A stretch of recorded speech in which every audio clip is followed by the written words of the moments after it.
করে সৎকার করে আমার জন্য দোয়া করেছেন, অনেকে নামাজ পড়ে দোয়া করেছেন, অনেক মা বোন ভাইয়েরা তারা আল্লাহর ঘরে গিয়ে তওয়াফ করে আল্লাহর ঘর ধরে স্পর্শ করে আল্লাহর ঘর ছুঁয়ে আমার জন্য দোয়া করেছেন।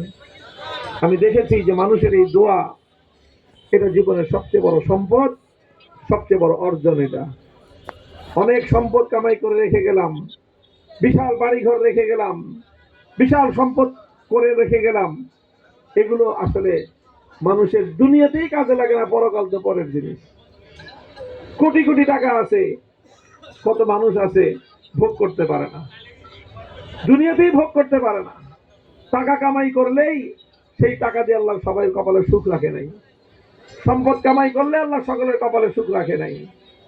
আল্লাহ পাক রব্বুল আলামিন যার কপালে সুখ রেখেছেন তাকে আল্লাহ দুনিয়াতেও সুখ দান করেন, আখিরাতেও আল্লাহ পাক তাকে সুখ দান করবেন, শান্তি দান করবেন ইনশাআল্লাহ। আমার এলাকার ভাইয়েরা আমার, এই ইনসাফের জন্য, এই ইনসাফের পথেই আমরাও আমাদের জীবনকে উৎসর্গ করতে চাই। আমি আমার জীবনকে ইনসাফের জন্য, এই ন্যায়ের জন্য, অন্যায়ের বিরুদ্ধে, বাতিলের বিরুদ্ধে আমিও আমার জীবনকে উৎসর্গ করতে চাই। আল্লাহ যেন কবুল করেন, আমি আপনাদেরকে সেই দোয়া চাই। প্রিয় এলাকাবাসী, এই যে আমরা যে ইনসাফের কথা বলছি, যে বৈষম্যের বিরুদ্ধে কথা বলছি, এই যে জুলাই বিপ্লবে প্রায় ১৫০০ আমাদের ছেলেরা রক্ত দিয়েছে, জীবন দিয়েছে, ১৫০০-এর মতো জাতিসংঘের হিসাব মতে এই সকল স্কুলের ছেলেরা, কলেজের ছেলে মেয়েরা, ইউনিভার্সিটির, মাদ্রাসার সর্বশ্রেণীর ছেলে মেয়েরা তারা এইভাবে অকাতরে জীবন দিল। আপনারা সোশ্যাল মিডিয়ায়, ফেসবুকে, ইউটিউবে দেখেছেন একটা দৃশ্য, স্বরাষ্ট্রমন্ত্রীকে একজন পুলিশ বলতেছে যে স্যার, একটারে গুলি করলে একটাই মরে, বাকিটি যায় না। শুনছেন এই কথাটা? চিন্তা করতে পারেন দৃশ্যটা, যে গুলি করছে একটা মানুষ, গুলিবিদ্ধ হয়ে রাস্তায় পড়ে গেছে, ভয়ে অন্য মানুষগুলো তো পালায় যাওয়ার কথা, যে গুলি হয়েছে, কিন্তু মানুষ কেমন হয়ে গেছিল যে আরো গুলি করো, আমার ভাই মরছে, আমিও মরবো, আমরা সবাই মরবো, কিন্তু আমরা পিছনে হটবো না। এই যে মানুষগুলো এইভাবে অকাতরে জীবন দিল, এদের সামনেও তো সুন্দর ভবিষ্যৎ ছিল। এরা পড়াশোনা করতো এক একজন স্কুলে, কলেজে, মাদ্রাসায়, এদের সামনে কি খুব সুন্দর, সুখী, সমৃদ্ধ জীবনের স্বপ্ন এদের বুকে ছিল না? এই সব থাকা সত্ত্বেও মৃত্যুকে জেনেও তারা মাঠে নেমেছে, গুলিবিদ্ধ হয়েছে, তারা নিজেদের পক্ষে জালিমের বুলেটকে পেতে নিয়েছে, কিন্তু তারা পিছপা হয় নাই। এই যে মানুষগুলো জীবন দিয়ে গেল, কেন দিল? বৈষম্যহীন একটা দেশ গড়ার জন্য। এমন একটা দেশ হবে, যেই দেশটা হবে ইনসাফের দেশ, যেই দেশটা হবে বৈষম্যহীন দেশ। আজ আমাদের দেশে এতগুলি মানুষের জীবন দেওয়ার পরেও এখনো পর্যন্ত সেই সমাজ আমরা প্রতিষ্ঠা করতে পারি নাই। এই যে আমরা যে এলাকায় বসবাস করি, এখানে নানা অন্যায় অপরাধের আখড়া করে উঠেছে। এখানে নিরীহ মানুষ যারা, যাদের পেশি শক্তি নাই, কালো টাকা নাই, ব্যবসা বাণিজ্য করবে, চাঁদাবাজদের উৎপাদে ব্যবসা করতে পারে না। মানুষ নিজের হক হালাল পয়সা দিয়ে বাড়ি বানাবে, ঘর তৈরি করবে, চাঁদাবাজদের উৎপাদে একটা বাড়ি বানাতে পারে না, ব্যবসা করতে পারে না। তারপরে কি, আজ এই এলাকার নামে বদনাম হয়ে গেছে যে মোহাম্মদপুরের এই এলাকা কিশোর গ্যাং দিয়ে ভরে গেছে, গোটা ঢাকাবাসীর ত্রাস হয়ে গেছে কিশোর গ্যাং। আর কি হয়েছে? এই সুইচ গেট থেকে নিয়ে একেবারে রায়ের বাজার পর্যন্ত মাদকের স্বর্গরাজ্যে পরিণত হয়েছে। ভাইরা আমার, এই যে কাজগুলো হয়েছে, আমি একটা প্রশ্ন করি, এই যে কিশোর গ্যাং বলি আমরা, সমাজ বলে, মিডিয়া বলে, 15 বছর, 16 বছর, 17 বছর একটা ছেলের বয়স, এরা কি মায়ের পেট থেকে গ্যাং হয়ে জন্ম নিচ্ছে? বলেন, এরা কি মায়ের পেট থেকে পিস্তল নিয়ে আসছে, না মাদকের পুটলি সাথে করে নিয়ে আসছে? বলেন, কে এদেরকে, এদের হাতে কলম না দিয়ে এদের হাতে কে অস্ত্র তুলে দিল? এদের হাতে কারা ইয়াবা আর হেরোইনের পুটলি তুলে দেয়? কারা তারা? এরাই হলো এই সমাজকে ধ্বংস করার মূল হাতিয়ার। দোষ দেয় আমার এই সকল ছেলে পেলেদের, এই সকল বাচ্চাদেরকে। যদি এদের মাথায় হাত বুলায়, বুকে জড়ায় ধরে ভালোবাসা দিয়ে এদেরকে যদি সমাজের কাজে লাগানো যায়, এরা এই সমাজে কিশোর গ্যাং নয়, এরা এই সমাজের উন্নয়নের সৈনিক হবে। সেই উদ্যোগ নাই। কারণ এরা যদি উন্নয়নের উদ্যোগী হয়, এরা যদি সত্যের পথের সৈনিক হয়, তাহলে যারা এদেরকে দিয়ে চাঁদাবাজি করায়, যারা এদেরকে দিয়ে মাস্তানি করায়, যারা এদেরকে দিয়ে দখলবাজি করে, যারা এদেরকে দিয়ে টেন্ডারবাজি করে, তাদের নেতাগিরি থাকবে না। ভাই বললাম না যে এক চিল্লা দিছি, কোথায়? রিমান্ডে। এক চিল্লা দিছি 40 দিন। এক চিল্লা হয় কয়দিনে? 40 দিন। আপনারা তো অনেক চিল্লা দেন মসজিদে মসজিদে, আর আমি এক চিল্লা দিছি থানায় থানায়। সেখানে দেখেছি যে কিভাবে এই সমাজটাকে কিছু মানুষ, অল্প কিছু মানুষ আমাদের সমাজের বাকি সকল মানুষকে জিম্মি করে আমাদের মাথায় কাঁঠাল ভেঙে খাচ্ছে। কয়েকজন রাজনীতিবিদ, আর কয়েকজন প্রশাসনিক দুর্নীতিবাজ কর্মকর্তা, আর কয়েকজন কালো টাকার মালিক শিল্পপতি, এই 3 শ্রেণীর মানুষ মিলে একটা সিন্ডিকেট তৈরি করেছে। মনে করেন এই সিন্ডিকেটটা সারা বাংলাদেশে কয়েক হাজার হবে, 1 লাখও হবে না। এই অল্প কিছু মানুষ আমাদের 7,99,00,000 মানুষের জীবনকে তছনছ করে দিয়ে আমাদের জীবনটাকে তারা তেজপাতা বানিয়ে দিছে। আর আমরা, আমাদের একটাই দুর্বলতা, সেটা হলো যে আমরা সংঘবদ্ধ না। আমরা সৎ নেতৃত্বকে সমাজে প্রতিষ্ঠা করতে চাই না। আমরা নেতা নির্বাচন করার সময় দেখি যে নেতার কি পরিমাণ কালো টাকা আছে।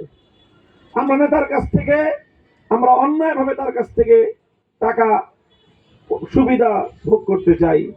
আর ভাই যেই লোকটা নির্বাচনের সময় 5 কোটি 10 কোটি টাকা খরচ করবে, এ কি মনে করেন যে এমনি খরচ করবে? সে যদি এখন 5 কোটি খরচ করে, আগামী 5 বছরে 5,000 কোটি টাকা চুরি করে নিয়ে যাবে। এটা হলো তাদের ইনভেস্টমেন্ট। 5 কোটি টাকা ইনভেস্ট করে 5,000 কোটি টাকা এখান থেকে লুটপাট করবে। কার টাকা লুটপাট করবে? আমার টাকা, আপনার টাকা, জনগণের টাকা লুটপাট করবে। এই জন্য 5 কোটি 10 কোটি টাকা খরচ করে। কোথায় পাও এই টাকা তোমরা? এই টাকা ইনভেস্ট করে আবার এই টাকাও 10 জনের কাছ থেকে 15 জনের কাছ থেকে চাঁদাবাজি করে নিয়ে আসে, এগুলো এনে ইনভেস্ট করে। ভাইয়েরা আমার, আমরা যদি চাই ঐক্যবদ্ধ হই, সমাজের মানুষগুলো যদি ঐক্যবদ্ধ হয়, দুর্বলরা যদি আমরা ঐক্যবদ্ধ হই, বেশি শক্তি, কালো টাকা, মাদকের গডফাদাররা, সন্ত্রাসের গডফাদাররা ইনশাআল্লাহ আমাদের এই সমাজকে আর কলঙ্কিত করতে পারবে না। এই জন্য আমি এই আপনাদের এলাকায়, আমার বয়স 1973 সালের শেষে আমার জন্ম, সেই হিসাবে 53 বছর প্রায় চলতেছে।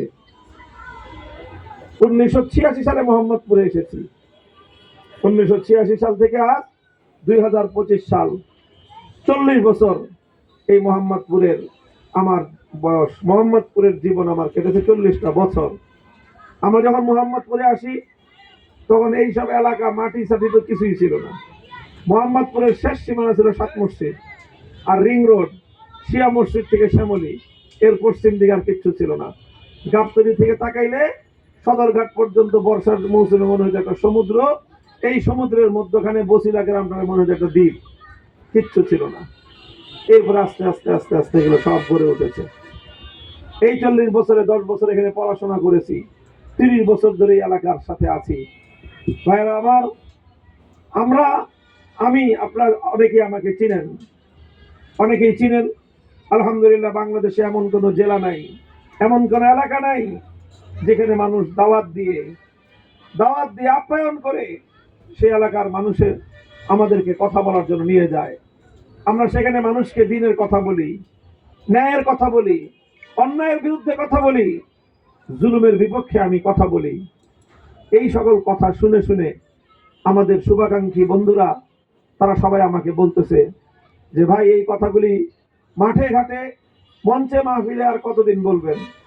এই কথাগুলি মাঠ ঘাট মঞ্চ মাহফিলে বলার পাশাপাশি এই কথাগুলো আপনার বাংলাদেশের প্রাণ কেন্দ্র সংসদ এবং পার্লামেন্টে বলা দরকার। আমি মনে করি আল্লাহ পাক আমাকে যে সক্ষমতা দিয়েছেন, শুধু মোহাম্মদপুর নয়, সারা বাংলাদেশের মানুষের সেবা করার, সারা বাংলাদেশের মানুষের খেদমত করার একটা সুযোগ, একটা সক্ষমতা আল্লাহ আমাকে দিয়েছেন। এটা আল্লাহর নিয়ামত। আল্লাহ যেহেতু নিয়ামত দিয়েছেন, এই নিয়ামতের আল্লাহ আবার হিসাব নেবেন। তো তোমাকে আমি নিয়ামত দিলাম, তুমি মানুষের জন্য কি করলা? তো সেই মানুষের জন্য কি করব, কি করলাম, আল্লাহর কাছে যেন এই প্রশ্নের জবাব দিতে পারি, এই জন্য নিয়োগ করেছি, মাঠে নেমেছি। এই নিপীড়িত এবং এই বঞ্চিত এবং এত সুন্দর একটা এলাকা, নামটাই হলো মোহাম্মদপুর। চিন্তা করেছেন নাম কি? মোহাম্মদপুর। এই এলাকার নামটা নিতে হলেই আগে আমাদের প্যারা নবী মোহাম্মদ সাল্লাল্লাহু আলাইহি ওয়াসাল্লামের নাম নিতে হয়, তারপরে এলাকার নামটা নিতে হয়। এত সুন্দর নামের একটা এলাকা, আজকে এটার নামে এই সকল বদনাম। এই যে আজকে শরীফ ওসমান হাদির আমরা রুহের মাগফিরাতের জন্য, তার জন্য আমরা দোয়া করতেছি। সারা দেশ তার নাম নিয়ে কেঁপে উঠেছে, সারা দুনিয়া বড় সমস্ত মিডিয়াতে শরীফ ওসমান হাদির মৃত্যু এবং তার জানাজা নিয়ে সংবাদ ছেপেছে। শরীফ ওসমান হাদিকে 12ই ডিসেম্বর গুলি করা হয়েছে, তারপরে সে শহীদ হয়েছে। এই যে গুলি করলো, খুনি, সন্ত্রাসী, কিলার, শুটার, তার পরিচয় পত্র পত্রিকায় আসছে। সে থাকে কই? মোহাম্মদপুর। এই আদাবর মোহাম্মদপুরে তার বাড়ি। তখন দুঃখটা কই রাখি। সারা দেশের মানুষ মোহাম্মদপুর সম্পর্কে কি বার্তাটা পাইল, কি মেসেজটা পাইল? একজনে ওদিন শুনে এলো যে মোহাম্মদপুরের কোন প্রশাসনিক কর্মকর্তা বলছে যে ভাই, অনেক জেলায় কাজ করে আসছি, 2-4টা জেলায় এত সন্ত্রাসী থাকে না, খালি এক থানা মোহাম্মদপুরে যেই পরিমাণ সন্ত্রাসী, দেখুন উৎপাত। ঘিস ঘিস করে এই এলাকা, সাধারণ মানুষের জীবন না বিশ্বাস হয়ে উঠেছে। এই এলাকায় বিপুল পরিমাণ শ্রমিক ভাইয়েরা থাকেন, বোনেরা থাকেন, গার্মেন্টসে কাজ করেন, রিক্সা চালান, শ্রমিক মানুষ, মেহনত করে আপনারা উপার্জন করেন। আপনারা অল্প অল্প পয়সা উপার্জন করেন, আপনারা চাল, ডাল, তেল, নুন এগুলো কেনেন। 100 টাকার পণ্য কিনলে এখান থেকে 85 টাকার জিনিস পান, আর 15 টাকা সরকারের ফান্ডে ভ্যাট হিসেবে চলে যায়। ওই 15 টাকা দিয়ে সরকার চলে, ওই 15 টাকা দিয়ে রাষ্ট্র চলে। আর ওই 15 টাকা থেকে রাষ্ট্রের দুর্নীতিবাজ আমলা, কর্মকর্তা, মন্ত্রী, মিনিস্টাররা 15 বছরে 28 লক্ষ কোটি টাকা লুটপাট করে নিয়ে গেছে। এই 28 লক্ষ কোটি, 28 লক্ষ কোটি টাকা রে ভাই, 28 টাকা না, 28,000 টাকা না, 28 লাখ টাকা না, 28 কোটি না, 2800 কোটি না, 28,000 কোটিও না, কত? 28 লক্ষ কোটি। 28 লক্ষ কোটি কয় টাকায় হয় হিসাব করতে পারেন? 1 কোটি করে 100 কোটি হলে 100 কোটি হলো, তারপরে এরকম 100 করে হয় 1000 কোটি, তবে 100,000 মিলে 1 লক্ষ কোটি হয়। এরকম 1 লক্ষ কোটি না, 28 লক্ষ কোটি টাকা বাংলাদেশ থেকে পাচার হয়েছে, দুর্নীতি হয়েছে। তাহলে বলেন, এই টাকাগুলি যদি বাংলাদেশ থেকে দুর্নীতি না হইতো, এই টাকাগুলো কাদের টাকা? এগুলো বড় লোকের টাকা না, সব গরিবের টাকা, সব গরিবের টাকা। আপনি বলবেন যে হুজুর, গরিব মানুষ এত টাকা পাইলো কই?